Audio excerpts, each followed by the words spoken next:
Le secteur du tourisme durement touché par la pandémie du coronavirus aspire à se repositionner sur l'échiquier international.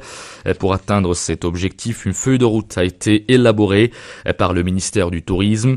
Elle repose principalement sur la préservation de l'emploi, des compétences et des capacités des professionnels, avec également une attention soutenue au tourisme interne. L'entretien du jour avec Fawzi Zmrani, vice-président général de la Confédération nationale du tourisme. Il répond aux questions de Lubna Drachi. Une nouvelle feuille de route pour relancer le secteur touristique est désormais connue. Elle se décline sous forme de contrat programme et impose le respect d'un certain nombre d'engagements, notamment la préservation de l'emploi. Fawzi Zmrani, vous êtes vice-président général de la Confédération nationale du tourisme. Tout d'abord, est-ce que vous étiez impliqué dans l'élaboration de ce programme? Effectivement, nous avons débuté dès le départ notre consultation avec le ministère du Tourisme concernant tous les points qui ont été énumérés dans la feuille de route de la ministre. En fait, nous avons partagé un peu nos contraintes, nous avons également partagé notre appréhension par rapport à cette pandémie du coronavirus.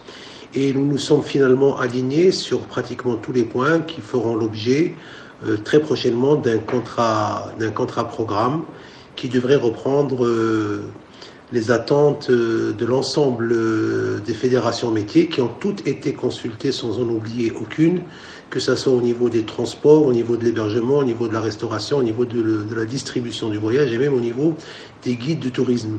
Donc nous sommes parfaitement alignés sur cette feuille de route. Nous espérons maintenant tout simplement que son exécution sera à la hauteur de nos attentes. Pensez-vous que la feuille de route répond aux aspirations des professionnels? Si la feuille de route répond aux attentes des professionnels, effectivement, comme je vous l'ai dit auparavant, elle reprend normalement tout ce que nous avions demandé, notamment en prévision de ressources humaines, comment faire en sorte que nos ressources humaines ne soient pas complètement emportées par cette pandémie, surtout en matière de salaire. C'est la raison pour laquelle nous avons demandé qu'il y ait un accompagnement de l'État pour les salaires de notre personnel, de nos ressources humaines.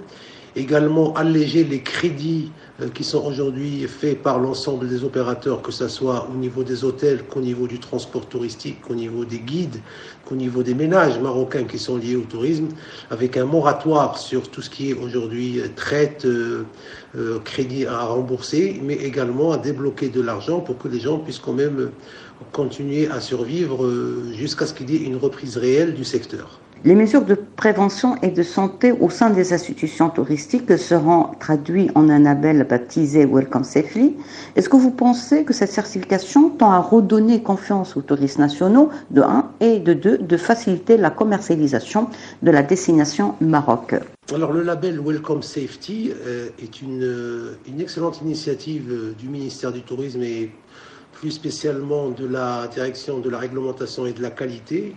En fait, une destination aujourd'hui sûre sanitairement est un argument incontournable si on veut continuer à apparaître dans les radars des destinations touristiques. Il va sans dire aujourd'hui que le coronavirus va laisser des traces un peu sur les destinations. Et plus la gestion de cette pandémie aura été bien faite et plus nous pouvons demain avancer des arguments de lutte contre le coronavirus et surtout ce label safety pour l'ensemble des opérateurs du tourisme, plus on pourra drainer de personnes. Et ça concerne aussi bien les nationaux que l'international. Aujourd'hui, beaucoup de gens vont hésiter avant de se déplacer sur une destination s'ils ne sont pas assurés que la destination est effectivement labellisé safety pour leur séjour en matière de distanciation, en matière de gestes barrières et surtout pour tout le reste, de façon à ce qu'ils puissent profiter pleinement de leurs vacances. Fawzi Zmrani, merci. Je rappelle que vous êtes vice-président général de la Confédération nationale du tourisme.